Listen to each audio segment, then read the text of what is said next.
Asosiasi Asuransi Umum Indonesia (AAUI) telah menyiapkan strategi taktis dalam menghadapi implementasi IFRS 17 yang akan diberlakukan pada tahun 2025.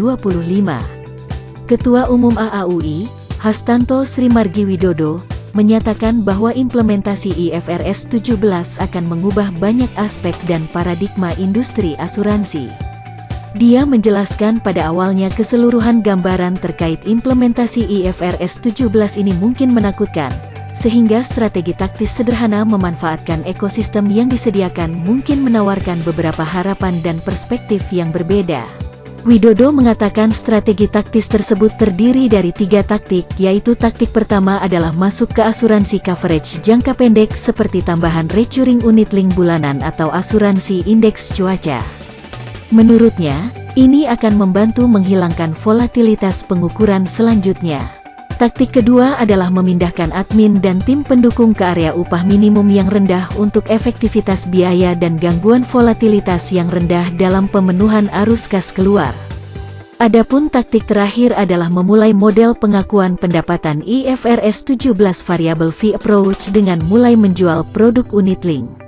Semua infrastruktur yang dibutuhkan untuk ketiga taktik strategis di atas telah disiapkan oleh AAUI dan kini saatnya kita memanfaatkannya, tegas Widodo. Bismillahirrahmanirrahim. Our guest of honor, the Honorable Mr. Ogi Prastomiyono, the Executive Head of Non-Bank Financial Institution Supervision of OJK, the Honorable Mr. Arsyad Rashid, the Chairman of the Indonesian Chamber of Commerce and Industri, or Kadin. Welcome, Pak. Thank you very much for attending this event. And of course, our honorable guest, Mr. Muhammad Isanuddin, Deputy Commissioner of Supervision and Non-Bank Financial Institution. Also the honorable other Insurance Association, Budita Pubola, Pak Adi, from Aparindo, as well as Pak Tatan for ASI. Welcome, Pak. Thank you for coming in this our session. The Honorable Supervisory Board of AAUI Board, and all AAUI members, distinguished speakers, moderator, and panelists, ladies and gentlemen, the participants of the 26th Indonesian Rendezvous. Assalamualaikum warahmatullahi wabarakatuh. Good morning and Om Swastiastu. Ladies and gentlemen, welcome to Bali, the island of God.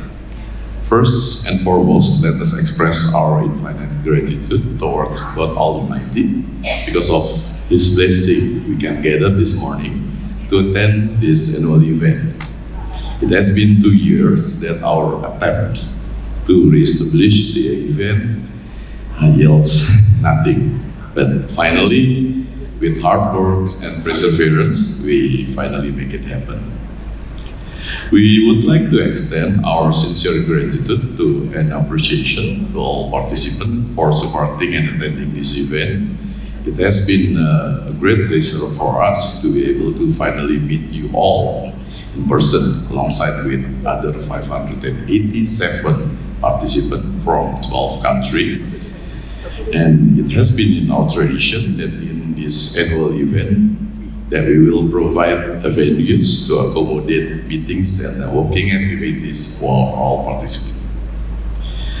Ladies and gentlemen, the pandemic hits every aspect of our insurance business. As you see from the market update video, the second semester figures might already provide some hopes and sign of early recovery on the gross written premium. Nevertheless, let us not distracted from the fact that the condition is currently deteriorating, and also from the imminent risk of cash flow as well as liability accumulation. Those conditions are further exacerbated by the IFRS 17 implementation scheduled to be happening in 2025.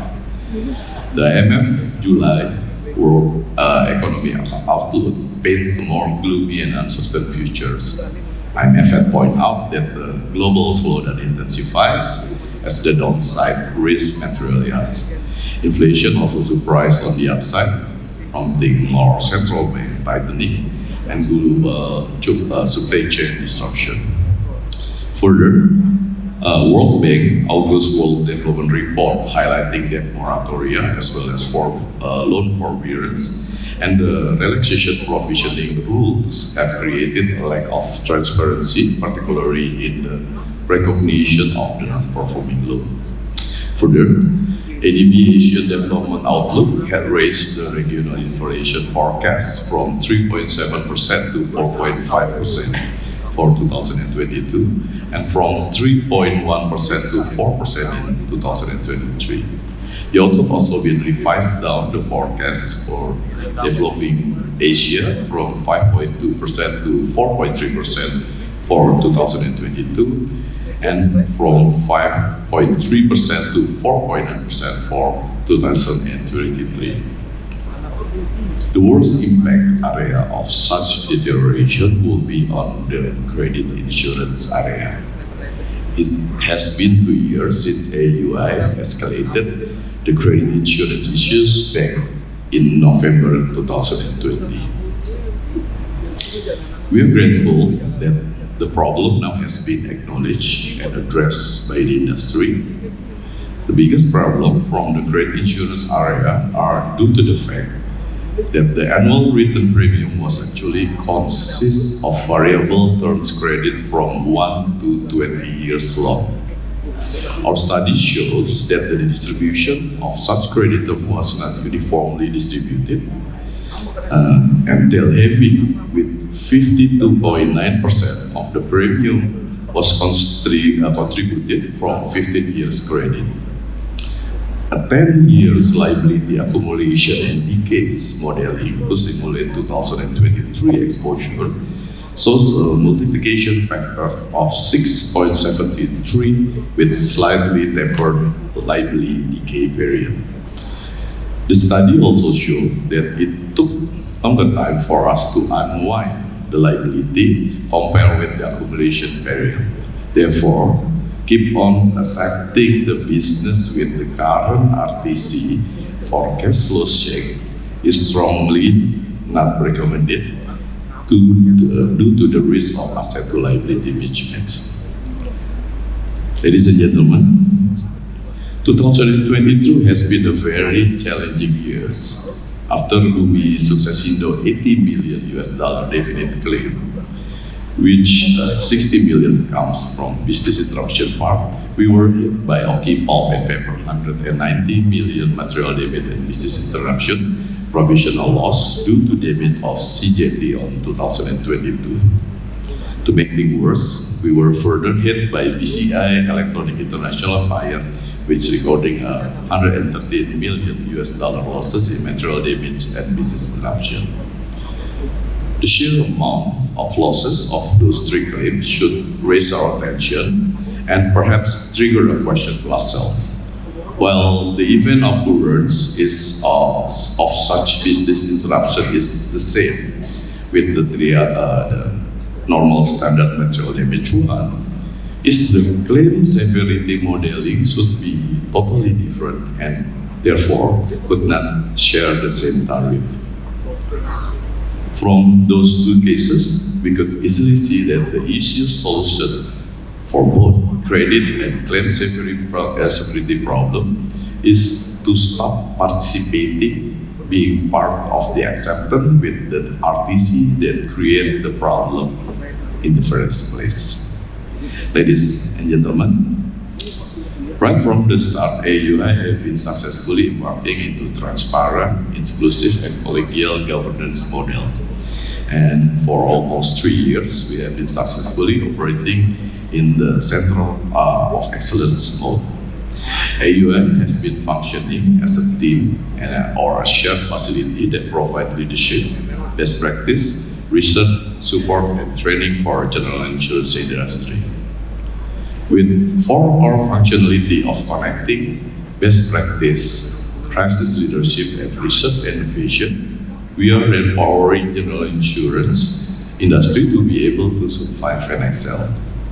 We have established a very good relationship with many governmental bodies and institutions, both local and international, and also connect ourselves with many universities for research and talent acquisition. We consistently share best practice, namely in IFRS 17, developing industrial standard in chart of account and incubating scientific talent and actuaries, while also fulfilling our sizable communal CSR program. We take seriously in our crisis leadership role to the extra mile by actively handling public relations on Lion Air Boeing 737 MAX claim and successfully establishing 3 vaccination centers for more than 12,000 people during the pandemic. AAUI developed ecosystem that support new technology implementation for general insurance. Immediately after acquiring AAUI Weather Index insurance license, the supporting infrastructure for daily soil moisture satellite remote sensing data and smart contract custodian platform was launched. Collaboration is the backbone of any successful business. This is totally true in our case of the first COCOA Weather Index insurance product, license and ecosystem, which was a result of real global collaboration between institutions and experts across country and continent. The story of our collaboration has been reverberated and gets attention globally, as we already accepting visits from neighboring countries regarding this matter. Further, to also support the unit-linked ecosystem for general insurance, AAUI also established a professional certification body for sales force licensing called the AAUI LSP. Ladies and gentlemen, IFRS 17 changed many aspects and paradigm of insurance industry.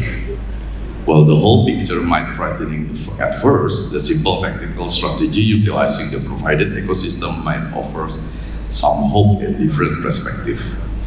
We have been pampered with non-volatility of the current IFRS 4 method and mechanism, which will no longer exist in IFRS 17.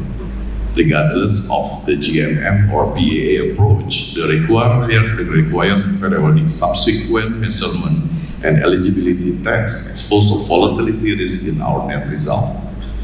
Even the employee direct attributable cost is also subject to volatility to change in minimum UMR in each region. The first tactic will be on going into a short coverage insurance, such as the monthly recurring unit-linked riders or weather index insurance. This will help to remove the subsequent measurement volatility. The second tactic will be on to migrate our admin and support to low minimum wages area for cost effectivity and low volatility disturbance in our fulfillment cash outflow. The last tactic is to embark into IFRS 17 variable fee approach revenue recognition model by start selling unit-linked product. All the required infrastructure for above strategy has been established by AAUI, and now it's time for us to make use of it. Ladies and gentlemen, like all science and technology, every ecosystem, best practice, and initiative that was provided by AAUI is simply merely a tool waiting to be used for our own good in our quest for equitable recovery. Therefore, let's make the most of it and embrace our future, because the future is already here. This underlines my speech for today, and we would look forward for Pak Ugen Pak Arsad to deliver the keynote speech. So, ladies and gentlemen, once again, welcome in Bali, and I hope you enjoyed this event as well as your stay in Bali. Wabillahi taufiq wal hidayah. Wassalamualaikum warahmatullahi wabarakatuh.